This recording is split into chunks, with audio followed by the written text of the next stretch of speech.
It's an interesting time for business. Tariff and trade policies are dynamic, supply chains are squeezed, and cash flow, it's tighter than ever. If your business can't adapt in real time, you are in a little bit of hurt. So how do you get full visibility and adapt in real time? Over 42,000 businesses trust NetSuite by Oracle, your AI-powered business management suite. It brings accounting, financial management, inventory, and HR all under one roof. NetSuite is the #1 cloud ERP for a reason. It's your single source of truth, giving you the data and control you need to move quickly. Real-time forecasting helps you move into the future with confidence, and with AI built in, you can automate the busy work and focus on strategy. NetSuite helps you see what's stuck, what it's costing you, and how to pivot fast. If I were running a business with a lot of moving parts, I'd use NetSuite for full control over everything. Tame the chaos with NetSuite. If your revenues are at least in the 7 figures, download the free ebook, Navigating Global Trade, 3 Insights for Leaders at netsuite.com/SPI. That's netsuite.com/SPI. The perfect product launch. It's the goal for every brand marketer. High heat, fast sellout, and fans posting recipes like trophies. What do Sydney Sweeney's soap drop, Taylor Swift's tickets, and your next launch have in common? Well, they're not bought, they're bragged about. Fanfare turns your drop into a moment. Fanfare cues real fans, blocks bots, and builds launch experiences worth screenshotting. Want hype without the heartbreak? Get Fanfare's 5-step hype drop playbook with our proven success formula and make your next launch unforgettable at fanfare.io/playbook. Again, fanfare.io/playbook. You're listening to the Smart Passive Income Podcast, a proud member of the Entrepreneur Podcast Network, a show that's all about working hard now so you can sit back and reap the benefits later. And now your host, his favorite ride at Universal Studios is the Backlot Tour, Pat Flynn. All right, we're coming off an amazing episode this past Wednesday, 691, with Donald Miller, one of my favorite people, one of my favorite authors. He's written a book called Storybrand, and his new book is all about starting a business and how to do that. And I highly recommend you check that episode out if you haven't already. But it's really made me think about this conversation that I recently had with somebody. And it was somebody who, when I asked them like what their goals were in their business, they said they wanted to be number one. And being number one is great. But if you are tackling I don't know if I should share the exact niche, but let's just say it's the equivalent of being number one in fitness, for example. Yeah, that's going to be very difficult if you're just starting from scratch, becoming number one in fitness. Now, that's not to say that's not possible. That's not to say you shouldn't have very ambitious goals, but those goals have to be aligned with your whys. And when we went into we do an exercise, which I talk about in my book, Will It Fly? We go through the history test, the Shark Tank test, and all those kinds of things. If you haven't read Will It Fly, I highly recommend you check it out. But with my beginning students, I typically take them through this process and the airport test, which helps you go into 5 years into the future to think about really why you're doing what you're doing, right? We discovered there was misalignment, true misalignment with where they wanted to go in the next 5 years. And that ambitious goal of being number one in quote unquote fitness. Again, it's a completely different industry, but basically as wide, as saturated, right? Again, not impossible, but like really difficult, especially today, to go that broad and be number one in that space. Number one, you definitely want to try to niche down as much as possible. And that's maybe where you think this episode is going, but it's not. Many of you already know that the riches are in the niches. And where I want to go is even within a specific niche, in a niche even, you can still make mistakes. And the big mistake is trying to grow so big, so fast. And I want to go into the origin of why is it that we just think this way? It reminds me of an episode that I did with Paul Jarvis. That episode was number 365. Yes, I know that because that's how many days there are in the year.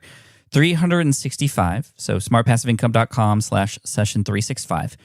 And it's titled, Why Staying Small is the Next Big Thing with Paul Jarvis. Now, Paul Jarvis is the author of a book called Company of One, Why Staying Small is the Next Big Thing. And I wish I wrote that book because it's just such a wonderful take on the normal sort of energy that we have when we're starting a business, which is to be the biggest, which is to be the best. We want to be as rich as possible. We want to make as much money as possible. And again, I get that. But that makes it very difficult to feel like you're successful along the way.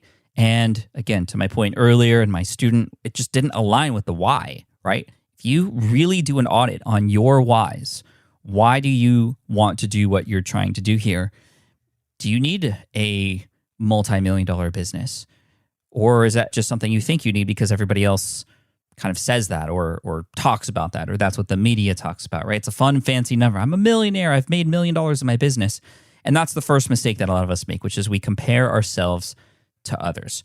So because when we're launching a new business or starting something new, when we're not close to that figure, we feel like we are a failure. We feel like that success can only happen when you get to that point because we see and read and listen and watch all these success stories of people reaching that point and quote unquote becoming successful. Now, on one level, and you know this already, just having money doesn't mean you're successful. I know a lot of people who, and I'm, actually in my book, I'm in a chapter right now that I'm writing about this very thing, a person that I met who was very successful on paper. They had the employees, they had the numbers, they had events going on, they were loved, but they just were not happy. And in fact, they were focusing so much on their work and their business that their family life was almost falling apart. So again, to go back to this point here, comparing ourselves to others, we only see things at face value sometimes. It's not until you dig deeper or you learn the real story or you go under the water and see the giant iceberg that's underneath that you truly understand what's all that's happening there. And the truth is when you see everything, right? You're not just seeing the tip of the iceberg, but you're looking underwater too. You might not actually want that anymore. So comparing ourselves to others and determining what might be successful for somebody else and using that as a barometer for our own success is definitely very, very dangerous. I need you to define what success means to you. And so in this exercise, we essentially found out, this is again, I've told similar stories like this before, but this was very recent. We ran the exercises, we ran the numbers, and we determined that success in this person's eyes was about a $300,000 a year business that would allow them to do what they wanted to do, to reinvest some of that into, they wanted to get into real estate as well, and that would help them feel fulfilled. And I said, well, how far along the line of being the best in the industry does that get you? And it was very clear that that's not even like a fraction of what it would take to be, quote unquote, the best in the industry. And so, you can almost see it in his eyes when we were talking on Zoom, the realization, just that surprise moment of why am I working so hard to do something that isn't even really even where I want to be? So again, comparing yourself to others, not focusing on your goals. The other thing that often happens when it comes to why I want to grow so big is just we're impatient now. We live in a world where you can do a Google search and find something in an instant. Even now on Photoshop with the Photoshop beta, you can circle a part of an image and say, add a cloud here, and boom, it just does it in an instant. You don't even need to know how to use Photoshop anymore. You just use generative text. It's wild. This is like breaking news over the past week in the world of AI. And we just continue to be fed things that get us what we want faster. But when it comes to your business and entrepreneurship, success does not come that fast. Success is not AI generated. Success comes from, hey, I generated enough hours in this to learn about my audience, to focus on their needs and problems and pains, and to offer them a solution or more to help them solve those problems, right? So we have this unbelievable craving for now. And I think the most important thing is to figure out, okay, in this longer journey of business, before we even get to what defines success for us, we need to now figure out what the next steps are and now figure out how to learn around that and figure our way through that. And for many of you, and this person who is in this space in particular that I was talking to, my student, his now was we need to define what part of this quote unquote fitness industry they wanted to corner, right? And that's the cool thing. When you have a specialization in a space, oftentimes, and this is the beautiful part of this, you can have a proven market that's huge. Find a subspace inside a subspace inside a subspace of that, and you can essentially own that. You can specialize in it. And when you do, oftentimes you're going to find enough people to pay for or to have be a part of your brand or community to support the lifestyle that you want. You know, the other part about this that comes to mind while I'm just kind of speaking and jamming on this with you, this is why I love East Friday episodes. You and I can just chat here as if we're having a conversation together. And I'm being very rude because I'm not letting you speak, but you're just listening on a podcast, so you don't really have the opportunity to speak. But I'd love to hear from you. And if you happen to be inside of SPI Pro or the All Access Pass, would love to hear how you're doing and kind of catch up with you. So make sure to check us out there. If you aren't in any of those things, by the way, everybody in SPI Pro, remember, you also have access to the All Access Pass already anyway. But smartpassiveincome.com/allaccess or spipro.com. Anyway, the other part about this is that we feel money is going to solve our problems. And the truth is, you can likely find happiness right in front of you. It's just a different mode of thinking, right? Just because you have the money, it doesn't mean it's going to help. Now, money can buy you things and get you things that can offer experiences that can make you happy and do things that can make you happy. Absolutely. I'm not going to pretend that's not true. But you can be happy a lot of times with the things you already have access to. That reminds me of when I went to Ghana, Africa in 2015. I had brought Caleb, my videographer and partner on the Switch Pod, with me to film it. And we were building schools there through Pencils of Promise, an amazing organization. I still support them. They're wonderful. And we had gone to visit a couple of the schools that we had actually, and by we, I mean you and me, my family and the SPI community, we had paid to have 2 schools built. We were able to go there and see them being built or see them already built or break ground on one of them. It was really amazing. And I remember, this is literally in the middle of Africa, in the middle of nowhere, and seeing these schools pop up, but then seeing these children just so excited. And they were playing in the playgrounds with no shoes, just a ball and some sticks and the dirt, and that's it. And they were so happy. It really brought to perspective what I was complaining about in my life and how just obnoxious I was making things that, I was taking for granted. So just, again, one of those other lessons. And then finally here, this whole idea of just bigger is better, right? I don't know where that comes from. It's maybe an American thing. We see it in our plate sizes at restaurants or fast food joints, right? Bigger is better. But honestly, in my experience now, 15 to 16 years later after starting entrepreneurship, bigger is not better. Bigger means stretched thin. Bigger means overwhelmed often, or more confusing, or too many decisions to make. Sometimes smaller is better. And smaller is tighter. Smaller is more refined. Smaller means optimized. So why are we always trying to grow so big, right? Why are we always trying to grow so big? We need to stop.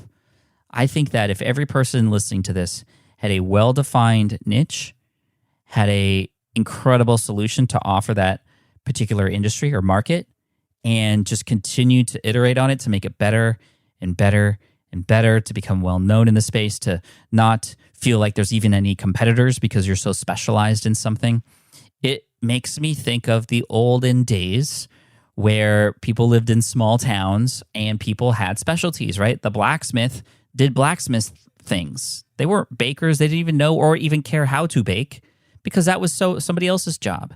And when you learn from somebody, you learned from a master as an apprentice to then become a master yourself. And I feel like we need to get back to those days, which I don't know if we're too far from that now, especially with AI and everything coming so quickly. But I honestly feel like AI and all these other things coming out will essentially even the playing ground for all of us who have literal access to the tools and information that, again, make us all on the same playing ground. And it's the human connection, it's the niching down, it's the specialization, it's the personalization that's going to help you stand out, it's going to help you succeed. And bigger is not better. Bigger is not better. So that's my lesson for you today. Let me know what you think at Pat Flynn on Twitter or Instagram. Hopefully this maybe shocked you a little bit into alignment with where you want to go and perhaps stopped you from going down a path you didn't want to, and hopefully put you on a new one maybe that seems more achievable, that seems better positioned for you and your future and your family. And I just want to wish you all the best of luck. Thank you so much for today. I appreciate you. Make sure to go back and listen to episode 691 with Donald Miller. Incredible episode. One of my favorite people. And you are one of my favorite people too. Thank you so much for listening. And I look forward to serving you next week. Till then, peace out, everybody. Thank you so much for listening to the Smart Passive Income podcast at smartpassiveincome.com. I'm your host, Pat Flynn. Sound editing by Duncan Brown. Our senior producer is David Grabowski, and our executive producer is Matt Gartland. The Smart Passive Income podcast is a production of SPI Media and a proud member of the Entrepreneur Podcast Network. Catch you next week. Look, I get it. You want to grow your business, but trying to sell to hundreds or even thousands of people gets very exhausting very fast. But what if you could sell at scale with a simple, powerful quiz? ScoreApp helps you sell to more people without adding more to your plate. You build a quiz or assessment that your audience actually wants to take. Then they answer a few quick questions and get a personalized result right away. It shows them where they're at and what they need to do next and how you can help. And you build huge amounts of trust before you make even a single offer. No hard sell, no chasing leads, just value at scale. Get 50% off the first 3 months using the discount code SPI. All you have to do is just head to scoreapp.com/SPI. Again, that's scoreapp.com/SPI. Have you dreamt about being your own boss, but still haven't made the first steps to making that dream a reality? Well, I get that. Starting a business can feel super overwhelming with legal forms, paperwork, finances. It's a lot. And that's why I'm excited to tell you about Taylor Brands. Taylor is a complete business builder designed to make launching your business simple and stress-free. You can register your LLC in just minutes, keeping your personal assets and the business assets separate from day one. From there, you get access to everything you need to get off the ground. Legal documents, licenses and permits, invoicing and bookkeeping tools, and even a 100-day business coaching program, all designed to help you hit the ground running. You'll also get a free personalized business plan, branding tools, and so much more. And of course, listeners of this show get an exclusive 35% discount to get started.